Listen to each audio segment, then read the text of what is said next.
صدق اللہ العظیم اللہم صلی علی سیدنا و مولانا محمد وعلی آل سیدنا و مولانا محمد مبارک وسلم۔ حمد و صلات کے بعد عزتوں کی مسند پر جلوہ فراز عالی مرتبت ذی وقار محترم محتشم علماء کرام اور واجب الاحترام ذوی الاحتشام برادران اسلام، السلام علیکم ورحمۃ اللہ وبرکاتہ۔ توفیق باری تعالیٰ مجھے اور آپ کو حضور علیہ السلام کے ذکر جمیل کی سعادت حاصل ہو رہی ہے۔ دعا ہے اللہ تعالیٰ میری اور آپ کی شرکت کا ایک ایک لمحہ قبول فرمائے اور قابل عمل باتوں پر توفیق عمل نصیب فرمائے۔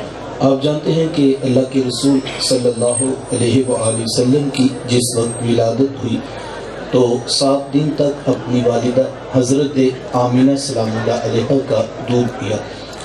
8ویں دن یہ اعزاز دشمن اسلام ابو لہب کی کنیز ثویبہ کو حاصل ہوا۔ اس نے حضور علیہ السلام کو دودھ بھی پلایا اور دیکھ بھال بھی کی۔ یہ چند دن کا دودھ تھا، یہ چند دن کی ہی دیکھ بھال تھی، لیکن میرے آقا نے ثویبہ کے اس احسان کو بھی پوری زندگی یاد رکھا۔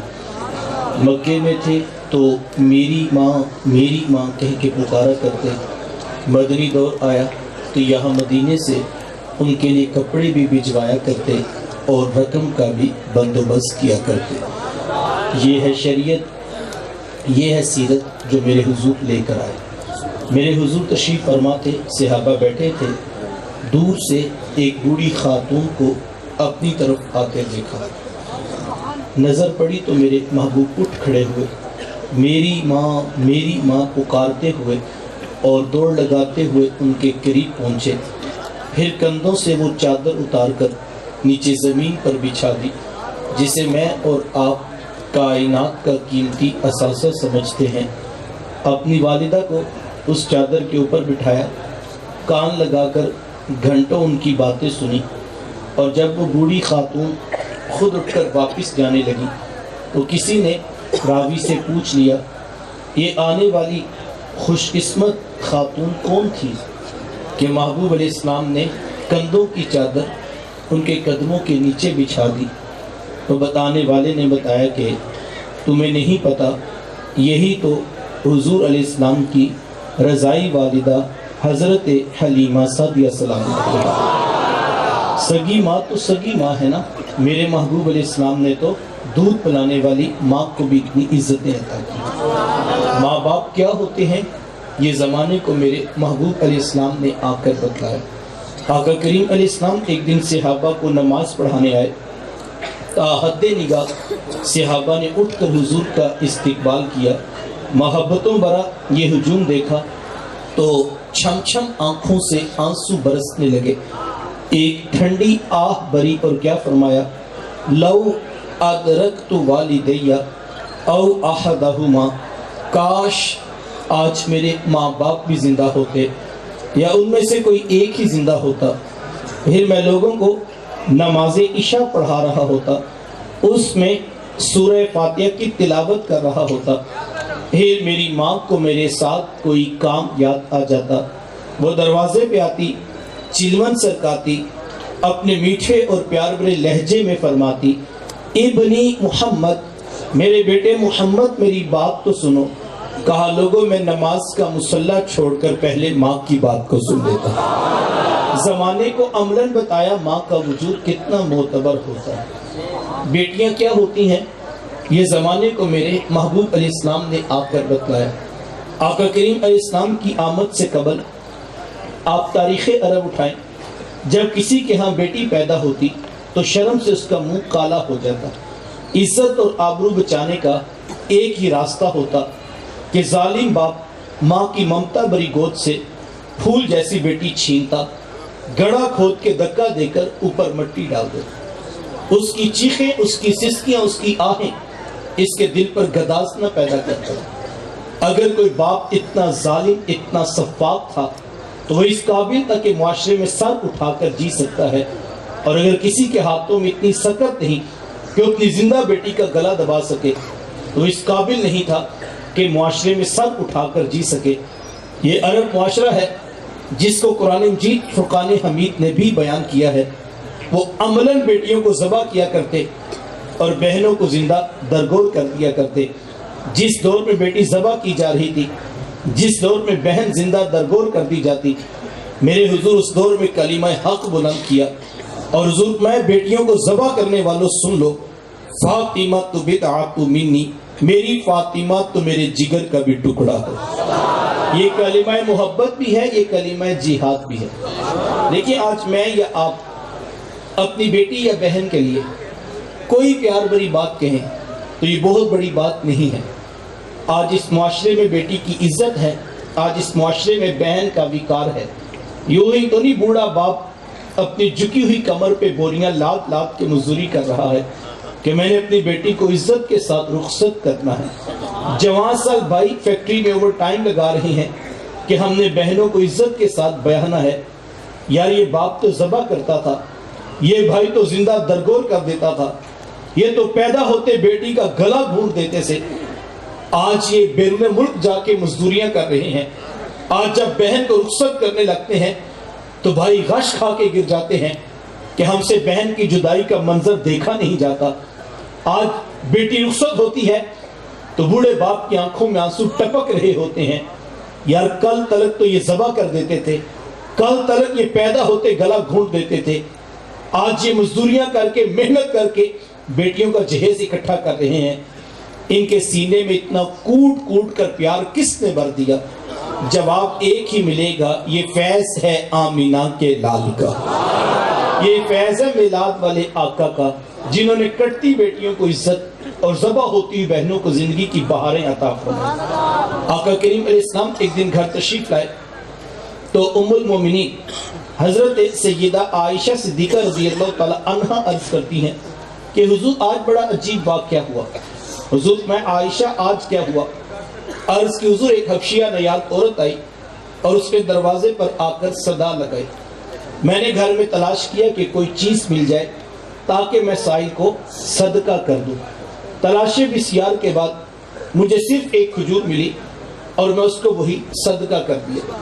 حضور اس نے اس کھجور کے 2 ٹکڑے کیے، ایک دائیں جانب والی بیٹی کو کھلا دیا اور ایک بائیں جانب والی بیٹی کو کھلا دیا۔ حضور ماں خود بھی بھوکی تھی، اس کا اپنا پیٹ بھی کمر سے لگا ہوا تھا، لیکن اس نے خود کچھ نہیں کھایا اور سب کچھ اپنی بیٹیوں کو ہی کھلا دیا۔ یہ کہتے کہتے ام المومنین آپ دیدہ ہو گئی، آنکھوں میں آنسو آ گئے۔ تو حضور میں سنو عائشہ، اگر کل قیامت کے دن ان بچیوں کی ماں کو جہنم میں جانے کا حکم ہو گیا تو یہی بیٹیاں درمیان میں آڑ بن کے کھڑی ہو جائیں گی کہ مالک ہم تو اپنی ماں کو جہنم میں نہیں جانے دیں گی۔ اللہ ان بچیوں کی سفارش قبول کر کے ان کی ماں کو جنت عطا کرے گا۔ کہاں بیٹیاں باعث شرم و ننگوار سمجھی جاتی تھی، کہاں بیٹیاں ہی دخول جنت کا سبب قرار پائیں۔ خود فرمایا جس کو اللہ نے 2 بیٹیاں یا 2 بہنیں عطا کی، پھر اس نے ان کی پرورش کی، ان کی تربیت کی، یہاں تک کہ ان کا نکاح کر دیا اور پھر پیچھے سے بھی اس نے خیر خبر رکھی، تو میرے حضور فرماتے اتنا خوش قسمت شخص ہے، کل قیامت کے دن میرے اتنے قریب ہوگا جتنی یہ 2 انگلیاں آپس میں قریب ہیں۔ یہ اعزاز، یہ تکریم کس کو ملے گی؟ جس نے بیٹیوں سے وفا کی ہوگی۔ بہنیں کیا ہوتی ہیں؟ یہ زمانے کو میرے حضور علیہ السلام نے آ کر بتلایا۔ آقا کریم علیہ السلام کی آپ جانتے ہیں نہ کوئی سگی بہن تھی اور نہ کوئی سگا بھائی۔ میرے حضور در یتیم ہیں، لیکن جب رضاعت کا شرف عطا کرتے ہوئے میرے حضور حضرت حلیمہ سعدیہ سلام اللہ علیہا کے ہاں تشریف لے گئے۔ آپ جانتے ہیں کہ ان کی ایک بیٹی تھی جن کا نام شیمہ یا شیمہ بتایا جاتا ہے۔ وہ رشتے میں حضور علیہ السلام کی رضائی بہن لگتی تھی۔ قبیلہ بنو سعد کے رواج کے مطابق شام کو جب مائیں کھانا پکانے لگتی تو بہنیں اپنے بھائی گود میں اٹھا کر باہر کھلے میدان میں لے آتی۔ ہر بہن کی گود میں اس کا بھائی ہوتا اور وہ اپنے بھائی کے حسن کے قصیدے پڑھ رہی ہوتی۔ اگر کسی کے بھائی کا رنگ کالا ہوتا تو وہ کہتی رنگ کالا ہے تو کیا ہوا، میرے بھائی کے نقوش دیکھو کتنے خوبصورت ہیں، اس کی اٹھی ہوئی ناک، اس کی جھیل جیسی خوبصورت آنکھیں تو دیکھو کتنی پیاری لگتی ہیں۔ تو وہ نقوش کو معیار حسن قرار دیتی۔ اور اگر کسی کے بھائی کا رنگ گورا چٹا ہوتا تو وہ کہتی رنگ نہیں تو کچھ نہیں، حسن تو ہوتے ہی سارا رنگت میں ہے، میرے بھائی کا رنگ دیکھو کتنا گورا چٹا ہے۔ تو یہ بحث مباحثہ چل رہا ہوتا اور کوئی بہن بھی ہار ماننے کو تیار نہ ہوتی، اتنے میں ایک سمت سے حضرت شیمہ اپنا ویر محمد اٹھا کے لے آتی اور کہتی ذرا میرے ویر کا مقابلہ بھی تو کرو نا۔ تو وہ کہتی نہیں شیمہ، تیرے ویر کا مقابلہ تو نہیں نا، تیرا تو ساروں کا ہی سردار لگتا ہے۔ تو تم آتا حضرت شیمہ کا سر فخر سے بلند ہو جاتا اور وہ حضور علیہ السلام کو سینے سے چمٹا دیتی اور دعا دیتی، ربنا اب قیلنا محمدہ، انشاءاللہ میرے ویر محمد کو نظر نہ لگے۔ آج میں دیکھ رہی ہوں بچوں کا سردار ہے، کل اپنی آنکھوں سے دیکھوں جوانوں کا بھی سردار بنے۔ زندگی کے لیل و نہار گزرتے گئے، حضرت شیمہ کی شادی ہو گئی، مدری دور کی کہانی ہے۔ اور اتفاق یہ ہوا کہ جس قبیلے میں حضرت شیمہ کی شادی ہوئی، حضور علیہ السلام کے صحابہ کی لڑائی اور جنگ اسی قبیلے کے اندر ہوئی۔ ان کے کچھ بندے قتل کر دیے اور کچھ کو قیدی بنا کر صحابہ اپنے ساتھ لے آئے۔ عرب کے رواج کے مطابق قیدیوں کو چھڑانے کے لیے قوم کے سردار فدیہ اور فنڈ اکٹھا کرنے نکلے، ہر دروازے پر دستک دیتے اور فنڈ مانگتے۔ چلتے چلتے حضرت شیمہ کے دروازے پر بھی پہنچ گئے، دستک دی تو پوچھا کون؟ کہا قبیلے کے سردار ہیں، فنڈ اکٹھا کر رہے ہیں، تم بھی اپنا حصہ ڈالو۔ پوچھا یہ فنڈ کس نے اکٹھا کیا جا رہا ہے، یہ کب کیوں جمع کی جا رہی؟ تو کہا کہ مدینے میں ایک شخص ہے، ادعائے نبوت رکھتا ہے، اس نے ہمارے لوگ پکڑ لیے ہیں اور ہم نے اپنے قیدی چھڑانے ہیں۔ تو پوچھا کہ اس کا نام کیا ہے؟ کسی کی زبان سے بے ساختہ نکلا محمد صلی اللہ علیہ وآلہ وسلم۔ ایک عرصے کے بعد حضور علیہ السلام کا نام سنا، آنکھوں میں آنسو آ گئے۔ کہا انہوں نے تمہارے بندے پکڑے ہیں؟ کہا ہاں انہوں نے ہمارے لوگ پکڑے ہیں۔ کہا پھر فنڈ اکٹھا کرنا چھوڑو، صرف مجھے ساتھ لے چلو۔ کہا تم کیا کرو گی؟ کہا تمہارے قیدی چھڑا کے لاؤں۔ کہا تم ان کو جانتی ہو؟ کہا ہاں ہاں، تمہیں نہیں پتا، وہ میرے بچپن کے ویر اور بھائی لگتے۔ حضرت شیمہ قبیلے کے سرداروں کو ساتھ لیا اور حضور علیہ السلام کے خیمہ نوری کی طرف سفر شروع کیا۔ یہ وہ وقت تھا جب ادب کی آیات نازل ہو چکی تھی، خبردار میرے رسول کی آواز سے آواز بھی اونچی نہ کرنا ورنہ زندگی کی ساری کمائی غارت کر کے رکھ دوں۔ صحابہ ننگی تلواروں سے در حبیب پہ پہرا دے رہے تھے۔ حضرت شیمہ اس خیال سے کہ میں تو اپنے بھائی کو ملنے جا رہی ہوں، جب آگے بڑھنا چاہا تو پہلے داروں نے تلواریں سونپ دی۔ رک جا دیہاتی عورت، جانتی نہیں آگے کوچہ رسول ہے، آگے تو بغیر اجازت جبریل نہیں جا سکتے، تو کون؟ روایت میں آتا جب راستہ روک دیا گیا، تلواریں سونپ دی گئی تو حضرت شیمہ نے یوں ہاتھ سے تلوار کو جھٹک کے کہا، خلو سبیلی وعلموا انا اخت نبیکم، کہا میری راہیں چھوڑ دو، جانتے نہیں میں تمہارے نبی کی باجی اور بہن لگتی۔ یہ آواز کانوں میں پڑی، صحابہ کی آنکھوں پر پلکوں کی چمنیں آ گئی، نگاہیں نیچی کر لی، تلواریں پیچھے ہٹا لی۔ حضرت شیمہ پورے پروٹوکول سے حضور علیہ السلام کے خیمہ نوری میں داخل ہوئی۔ میرے حضور جب دور سے بہن کو آتے دیکھا، حضور اٹھ کر استقبال کیا، مرحبا خوش آمدید پیش کرتے ہوئے فرمایا، میری بہن آج کدھر کو آنا ہوا؟ عرض کی حضور آپ کے بندوں نے ہمارے کچھ لوگ پکڑ لیے ہیں، میں ان قیدیوں کو چھڑانے کے لیے آئی ہوں۔ سنو بھائیو، اللہ کے رسول نے کیا ارشاد فرمایا، حضور میں میری بہن تو نے آنے کی زحمت کیوں گوارا کی، تو گھر بیٹھے بھی پیغام بھیج دیتی، میں محمد تیرے کہنے پہ ہی ساروں کو چھوڑ دیتا۔ زمانے کو عملاً بتایا دروازے پر بہن کا آنا کتنا معتبر ہوتا ہے۔ پھر چند جوڑے، کچھ گھوڑے، بہت سارا ساز و سامان، اور میرے حضور خود بہن کو چھوڑنے کے لیے دروازے تک تشریف لے آئے۔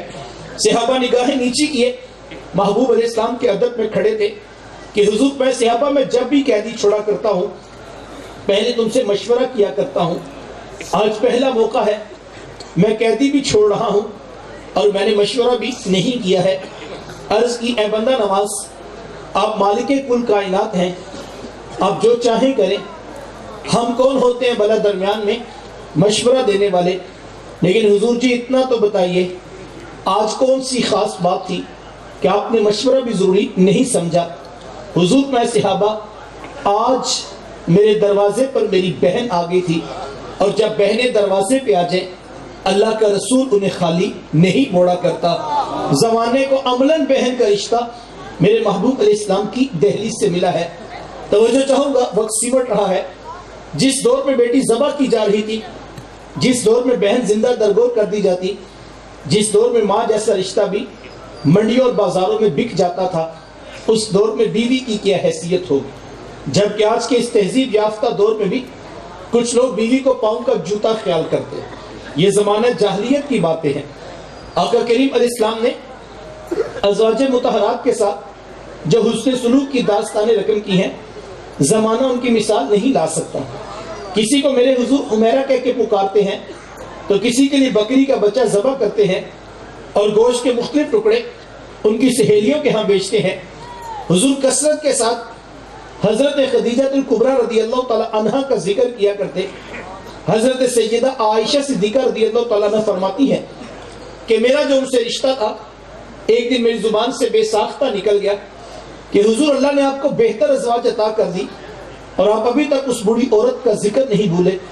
فرماتی میرے حضور کے چہرے پر جلال آ گیا اور حضور میں اے عائشہ مجھے خدیجہ کے بارے تکلیف نہ دو، جب پورے مکے نے میرا انکار کیا تھا ایک خدیجہ تھی جس نے میرا اقرار کیا تھا۔ کہاں میں انہیں کیسے بلا سکتا ہوں جب زمانہ میری مخالفت کر رہا تھا؟ خدیجہ اس وقت بھی میرے سے محبت کی دعوے دار تھی۔ فرماتی بھی میں نے ہمیشہ محبتوں کا ہی اظہار کیا، اور یہی حضرت خدیجہ الکبریٰ رضی اللہ تعالی عنہا ہے۔ جب ان کا وقت آخر قریب آیا تو حضرت سیدہ فاطمہ الزہرا رضی اللہ تعالی عنہا کو بھیجا اور کہا بیٹا جاؤ جا کر حضور علیہ السلام سے چادر رحمت مانگ لو۔ سیدہ حاضر خدمت ہوئی اور آ کر عرض کی کہ میری والدہ چادر مانگ رہی ہیں۔ آقا کریم علیہ السلام نے چادر بھی اتار کر پیش کر دی اور ساتھ میں بیٹا اپنی والدہ سے پوچھو یہ چادر کیا کرنی ہے۔ یہ کہتے کہتے میرے حضور بھی ساتھ تشریف لے آئے اور حضور میں خدیجہ آپ نے چادر کیا کرنی ہے؟ عرض کی حضور مجھے جو بخار ہے لگتا یوں ہے کہ جان لیوا ثابت ہوگا، میری آرزو یہ ہے کہ مجھے کفن ملے تو آپ کی چادر رحمت میں ملے۔ یہ حضور اسلام کی سیرت کا کتنا بڑا حوالہ ہے کہ بیوی آرزو کر رہی ہے اگر مجھے شوہر کی چادر میں کفن مل جائے تو یہ رب کے حضور میری بخشش کی ضمانت ہوگی۔ حضور علیہ السلام نے چادر بھی اتار کر پیش کر دی اور ساتھ تاریخ ساتھ جملہ ارشاد فرمایا خدیجہ آپ نے تو صرف چادر مانگی ہے، لو اردتی جلدی لآتے تو کی، اگر آپ مجھ محمد کی جلد بھی مانگ لیتی میں وہ بھی اتار کے پیش کر دیتا۔ زمانے کو رشتوں کا تقدس میرے محبوب علیہ السلام کی دہلیز سے ملا ہے۔ صاحبو یہ وہ محبتوں کا دین ہے، یہ وہ الفتوں کا پیغام ہے، یہ وہ جوڑنے والی تعلیمات ہے جو لے کر میرے حضور اس کائنات میں جلوہ فراز ہوئے۔ ہم نے حضور علیہ السلام کی آمد کی خوشی میں کمکمے روشن کیے، ہم نے چراغاں بھی کیا، ہم نے راہوں میں پھول کلیاں پتیاں بھی بچھائیں، ہم مٹھائیاں بھی بانٹ رہے ہیں اور ہم دیگیں بھی پکا کر تقسیم کر رہے ہیں۔ یہ سب کام باعث سے برکت ہے، میں ان کی نفی نہیں کرتا۔ کوئی نادان ہی ہوگا بیچارہ جو اس عنوان پر الجھ پڑے یا کوئی فتویٰ امت پر لگا دے۔ میں تو صرف ایک سادہ سی بات کہتا ہوں کہ یار اگر حضور علیہ السلام کی آمد کی خوشی بھی نہیں منانی تو یار پھر کائنات میں خوشی بچتی کون سی؟ خوشی ہوتی کیا ہے؟ خوشی کہتے کسے ہیں؟ اس کائنات کی سب سے بڑی خوشی یہ ہے کہ اللہ نے ہم جیسوں کو سونے محمد عطا کر دیا۔ یہ کائنات کی سب سے بڑی خوشی ہے، اور اگر کسی بیچارے کو یہ خوشی بھی محسوس نہیں ہو رہی تو پھر اس کے لیے دعا کی جا سکتی ہے۔ دیکھو کوئی اندھا کہے کہ مجھے سورج نہیں نظر آ رہا تو آپ کبھی اس کو سورج نہیں دکھا سکتے، اس کے لیے دعا کی جا سکتی ہے۔ تو یہ محبتوں کا بات انداز ہے، یہ عقیدتوں کا رنگ ہے، میں اس کی نفی نہیں کرتا۔ میں تو ایک سادہ سی بات کہتا ہوں، ابھی ہم آئے تو ہمارے نوجوان وہاں باہر روڈ پر ہمارا انتظار کر رہے تھے، ادھر پہنچے تو بزرگوں نے پھولوں کا ہار پہنا کر ہمارا استقبالیہ ہمیں پیش کیا۔ یہ ان کا محبت کا انداز تھا، لیکن میرا نہیں خیال دوپہر انہوں نے کسی مفتی صاحب سے فتویٰ لیا ہو کہ رات کو عبداللہ بھائی نے آنا ہے اور آپ ذرا فتویٰ دے دیں، کوئی قرآن کی آیت یا کوئی حدیث کا حوالہ دے دیں، ہم استقبال کرنا چاہتے ہیں، کیا اس کو شرعی طور پر جائز بھی سمجھا جاتا ہے یا نہیں؟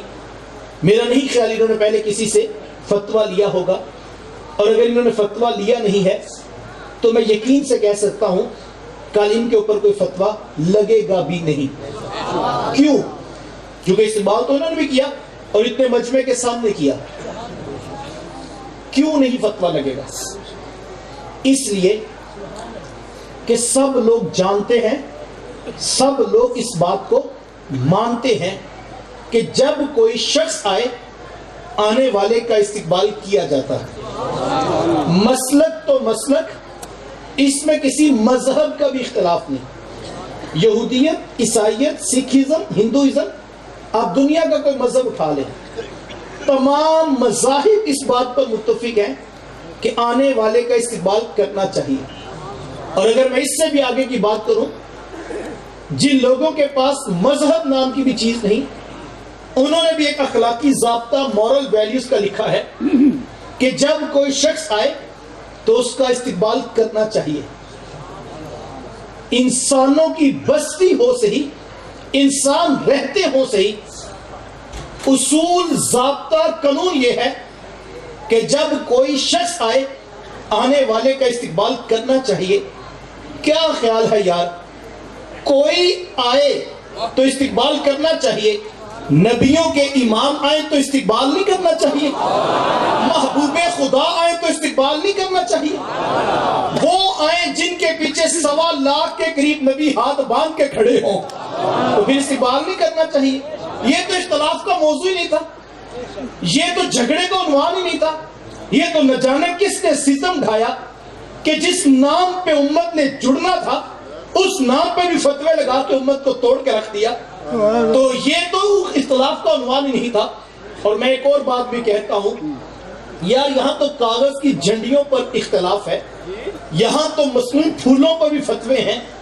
میں تو کہتا ہوں صاحب، مجھے دل پہ ہاتھ رکھ کے بتاؤ، یہ کاغذ کی جھنڈیاں بھی بلا کوئی استقبال ہے؟ یہ مصنوعی پھول بھی بلا کوئی استقبال ہے؟ یار مجھے بتاؤ، آ کون رہے ہیں؟ تشریف آوری کن کی ہے؟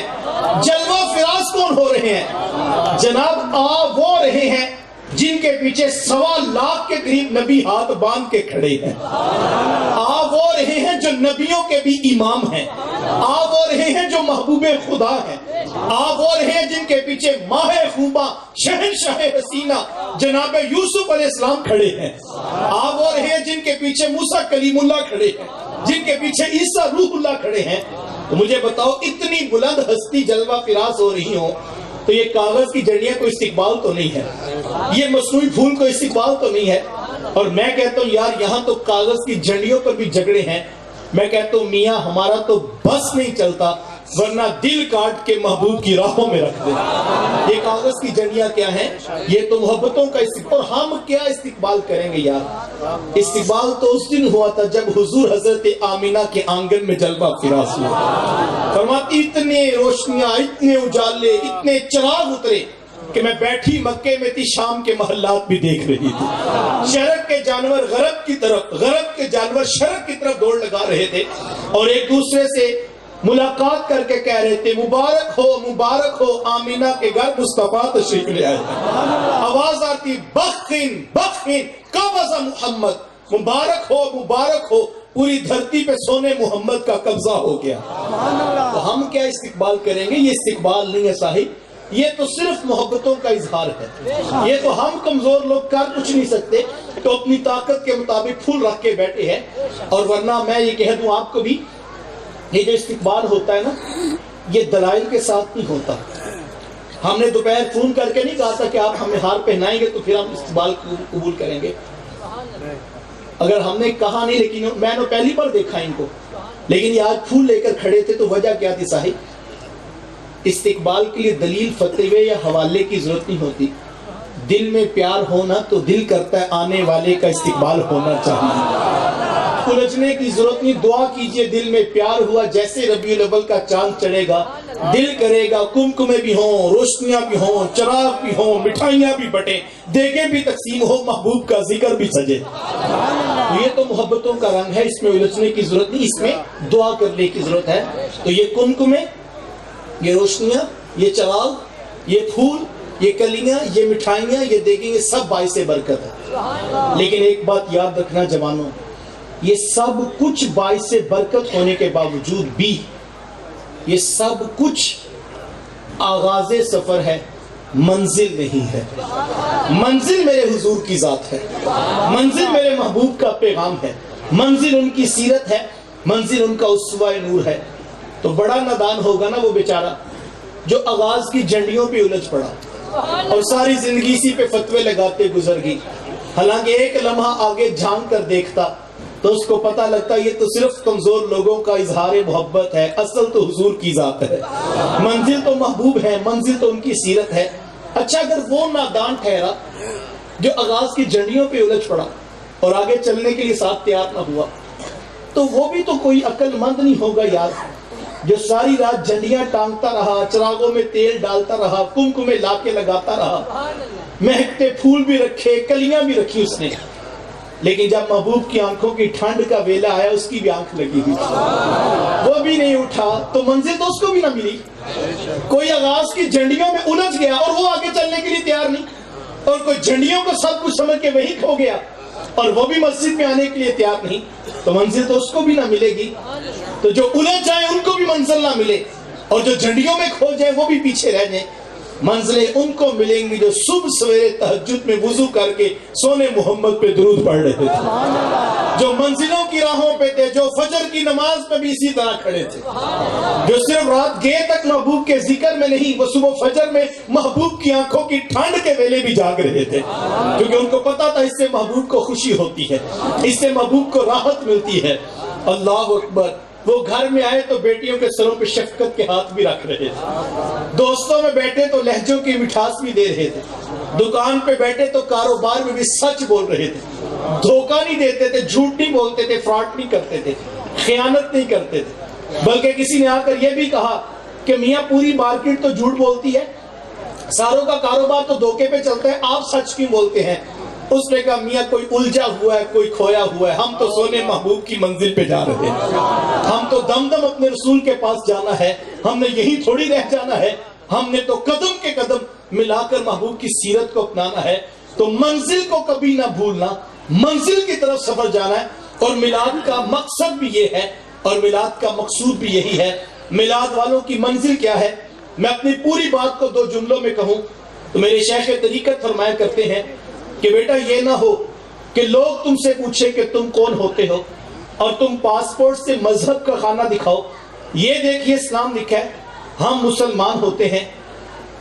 کہا نہیں بیٹا، نہ کسی کو پوچھنا پڑے، نہ کسی کو بتانا پڑے، تم دور سے آ رہے ہو، تمہاری وضع قطع، شکل و صورت، چال ڈھال، انداز معاشرت، طرز زندگی اتنا خوبصورت ہو کہ لوگ مسکرا کے کہیں وہ دیکھیے میلاد والے آقا کا امتی آ رہا ہے۔ یہ میلاد والوں کی منزل ہے۔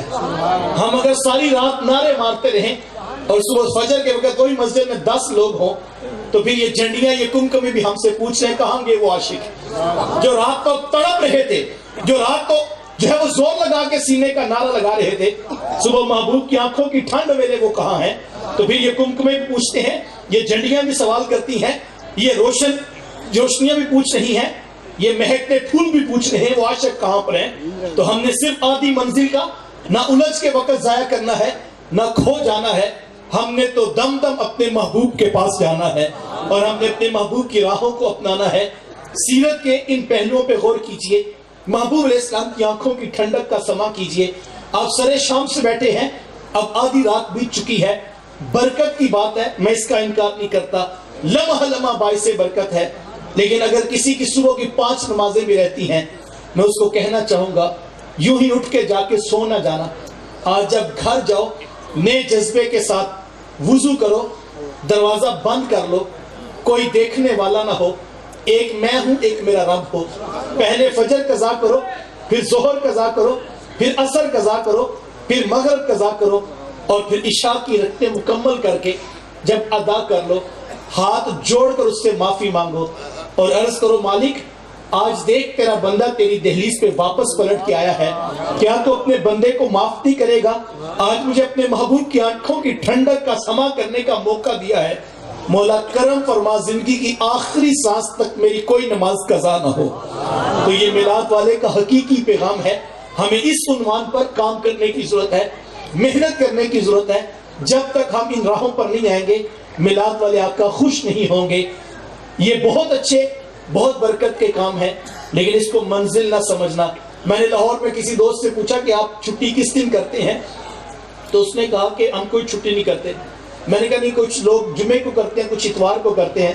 وہ کہتے نہیں جی ہماری دکان 24 گھنٹے کھلتی ہے، نہ جمعے کی چھٹی ہے نہ اتوار کی چھٹی، اخراجات اتنے ہیں، مہنگائی اتنی ہے، ہم تو 24 گھنٹے دکان کھلتی ہے تو پھر معاملہ چلتا ہے۔ میں نے کہا کیسی عجیب بات ہے، اپنا کاروبار، اپنی دکان 24 گھنٹے کھلے، اور جس نبی کے نام پہ کٹنے مرنے کے لیے ہم تیار ہیں، ان کے دین کا کام سال میں صرف ایک دن، یہ تو کوئی بات نہ ہوئی۔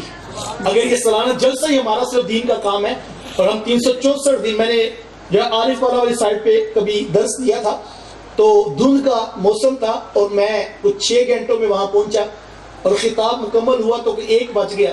تو جب میں واپس جانے لگا تو انہوں نے کہا کہ عبداللہ بھائی آپ اس سال ہمارے پاس تشریف لائے ہیں، بس اب ایک وعدہ کیجئے کہ اگلے سال ہمیں قبلہ حضرت صاحب کا وقت آپ نے ضرور لے کر دینا ہے۔ میں نے کہا آپ کی محبت ہے، میں اس کا انکار نہیں کرتا، ہم بھی کوشش کریں گے، آپ بھی کیجئے گا، لیکن اگر آپ اجازت دے تو میں ایک بات کہہ لوں۔ تو وہ کہنے کہ آپ ضرور کریں۔ میں کہا برا نہ مانیے گا، لیکن مجھے صرف ایک دکھ ہوا تھوڑا سا کہ میں 6 گھنٹے سفر کر کے دن میں یہاں پہنچا، اور اب میں جا رہا ہوں تو 1 بجا ہے، اور میرے خیال میں 6 بجے ہی صبح پہنچوں گا۔ لیکن مجھے یہ ہوا کہ آپ نے کہا کہ اب آپ جا رہے ہیں تو اگلے سال کا ہمیں ٹائم دے دیں، پورا سال اب ہماری چھٹی، ہم اپنے کاموں میں اور آپ جہاں مرضی جائیں۔ میں نے کہا اگر یہ دین کا کام ہے تو پھر سال میں 1 بار کیوں؟ یہ سوال ہے، لاکھوں روپے ہم ایک سالانہ جلسے پہ لگا دیں اور ہمارے گاؤں کے بچوں کو اوپر سے دیکھ کے میلاد والے کا قرآن بھی پڑھنا نہ آتا ہو، تو پھر ہمیں سوچنا چاہیے نا، یہ چھوٹے چھوٹے بچے کل ہمیں پوچھیں گے نہیں تم نے ہمیں 50-50 ہزار والے خطیب، تم نے لاکھ والے نقیب اور نعت خواں سنائے، لیکن تم نے ہمارے رسول کا ہمیں قرآن پڑھنا کیوں نہیں سکھایا؟ تو سال پورا کام کرو، اچھے اچھے قاری صاحبان، اچھے اچھے عالم بلا کر ان کو مسجدوں میں بٹھاؤ، اور پورے سال کا میلاد کا خرچہ اگر اس کام پہ بھی لگاؤ گے تو تمہارا رائے گا نہیں جائے گا۔ یہ کرنے کا کام ہے۔ میں نے فیصلہ آباد پہ درس دیا تو آدھے گھنٹے کی نشست تھی، جیسے میں باہر نکلا تو پورا حال لوگ بچوں کا کھچا کھچ بھرا تھا، اور بچے پھٹیوں پہ قرآن لے کر بیٹھے تھے۔ مجھے بڑی خوشی ہوئی کہ مسجد کا پورا صحن بھرا ہے، اور میں جا کے حجرے میں بیٹھا کہ آدھے گھنٹے کے بعد قاری صاحب بھی جو ہے وہ میرے پاس آ کر بیٹھ گئے۔ تو میں نے کہا قاری صاحب آپ نے وہ بچوں کا سبق سن لیا؟ کہنے لگے ہاں جی الحمدللہ۔ تو میں نے کہا کہ وہ 100-125 کے قریب بچے لگتے تھے۔ کہتے جی ہمارے پاس اتنے بچے پڑھتے ہیں اور باقاعدہ حاضری بھی ہوتی ہے۔ میں نے کہا اگر آپ ناراض نہ ہو تو میں ایک بات کہوں؟ تو کہنے لگے کیجئے۔ میں نے کہا 100 بچے تھے، آدھے گھنٹے میں ایک بچے کو آدھا منٹ بھی نہیں ملا، آپ نے پچھلا سبق سنا بھی، اگلا پڑھا بھی دیا، مجھے بتائیں کتنا قرآن سیکھ کے وہ گیا ہوگا؟ تو میں نے کہا کتنا اچھا ہو اگر آپ 2 چھوٹے قاری صاحبان یا 2 حافظ صاحبان ہی بٹھا لیں، چلو پارے پہ پڑھنے والوں کا سبق وہ سن لیں، آپ کو قاعدے والوں کا سیدھا کروا دیتے تو کم از کم کچھ بہتری آ جاتی۔ تو وہ قاری صاحب کہنے لگے کہ آپ میرے سے ناراض نہ ہو، میں نے اپنی مسجد، اپنے گاؤں کی انتظامیہ والوں کو کہا ہے کہ زیادہ نہیں 2-2 ہزار روپے ماہانہ پر میں اپنے کسی شاگرد حافظ صاحبان کی ڈیوٹی لگا دیتا ہوں، وہ بھی میرے ساتھ تھوڑی مدد کروا دیا کریں۔ لیکن ہماری مسجد والے کہتے ہیں کہ ہم 2000 روپے الگ بندہ افورڈ نہیں کر سکتے۔ میں نے کہا ہم ٹھیک کہتے ہیں، پورا مہینہ قرآن پڑھانے والا 2000 میں ہم افورڈ نہیں کر سکتے، ہمارے پاس پیسے نہیں ہیں، لیکن سالانہ جلسے کے لیے بھانڈ قسم کا نقیب، ڈانس کرتا نعت خواں اور لطیفے سناتا اسٹیج پہ لا کر خطیب بلانا ہو، اس کے لیے 1.5 لاکھ بھی خرچہ ہے، ہم سب دینے کے لیے تیار ہیں۔ اس وقت ایک چودھری بھی اٹھ کے کہتا ہے کہ اگر فلاں کو بلاؤ گے تو پھر میں 50,000 دیتا ہوں، ورنہ جس نے محفل کروانی وہی کروائے، مجھے کسی سے اختلاف نہیں۔ کراچی سے لے کر خیبر پختونخوا تک 30-30 ہزار روپیہ، 50-50 ہزار دے کے 10-10 منٹ کی حاضری کے لیے منتیں کر کے ہمیں کھڑے کرنے پڑے۔ ہم سب کے پاس پیسے ہیں، ہر مسجد والوں کے پاس 11ویں کے نام کی ایک دے کے پیسے ہیں، ہر مسجد والوں کے پاس ایک مٹھائی کے ڈبے کے پیسے ہیں، لیکن ہمارے پاس پیسے نہیں ہیں تو بچوں کو قرآن پڑھانے کے لیے نہیں ہے.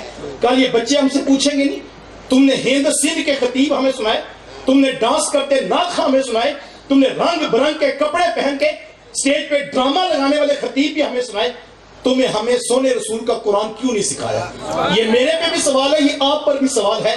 اگر محسوس کریں تو یہ باتیں بہت ہیں, ورنہ وہ کیا کسی نے کہا تھا عقل نہ ہو تو موجہ ہی موجہ, تو موجہ تو لگی ہے صاحب, لیکن کل ہم نے کسی بارگاہ میں جانا ہے, یہ پیسہ بھی امانت ہے.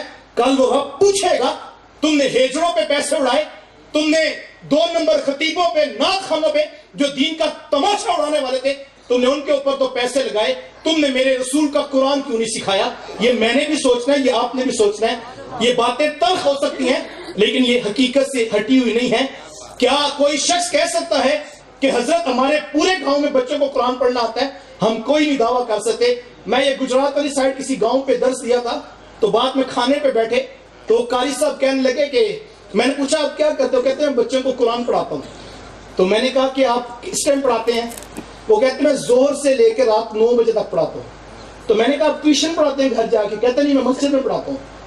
تو میں نے کہا آپ حفظ کی کلاس لیتے ہیں؟ کہتے نہیں یہ ناظرہ پڑھاتا ہوں.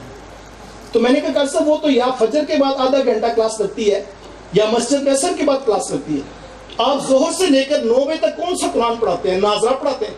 وہ کہنے لگے ہنس کے کہ اصل مسئلہ یہ تھا جب میں گاؤں میں آیا تو میرے گاؤں والوں کے بچے اسکول کے بعد ٹیوشن پڑھنے جاتے ہیں اکیڈمیوں میں, تو کوئی 3 بجے جاتا ہے, کوئی 4 بجے جاتا ہے, کوئی 6 بجے جاتا ہے.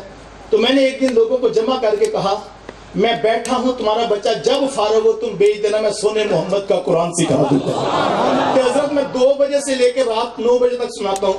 میں کہ قاری صاحب میری جتنی دیر تک زندگی ہے میری روح بھی آپ کو دعائیں دیتی رہے گی. یہ اصل کام ہے. لوگ نہ قدر کریں کوئی بات نہیں, لیکن جو اصل کام ہے وہ ہے. میں کہ کوئی آپ کو اچھا کہے نہ کہے, میرے رسول کی ضمانت ہے. فرمایا خیرکم من تعلم القرآن وعلمہ, تم میں بہترین وہ ہے جو قرآن سیکھتا ہے اور اوروں کو قرآن سکھاتا ہے. انداز بیاں اگرچہ بہت شوخ نہیں تھا, کاش کہ تیرے دل میں اتر جائے میری بات. یہ باتیں تلخ ہوں گی, کسی کے دل پہ گراں گزری ہوں, اپنے بھی خفا مجھ سے ہیں بیگانے بھی ناخوش. یہ میرے پاس بھی آپشن تھا کہ میں دھواں دار تقریر کرتا, کوئی سر لگاتا, کوئی شعر سناتا, بار بار کہتا اٹھاؤ ہاتھ سبحان اللہ کہو, لیکن شاید اس سے کوئی اور تو راضی ہوتا, لیکن جس مقصد کے لیے وہ مجھ سے شاید راضی نہ ہوتے. اپنے بھی خفا مجھ سے ہیں بیگانے بھی ناخوش, کہ میں زہر حلال کو کبھی کہہ نہ سکا کن, بات وہی کہتا ہوں سمجھتا ہوں جسے حق, نے ابلہ مسجد ہوں نے تہذیب کا فرزند. انداز بیاں اگرچہ بہت شوخ نہیں تھا, کاش کہ تیرے دل میں اتر جائے میری بات. وآخر دعوایا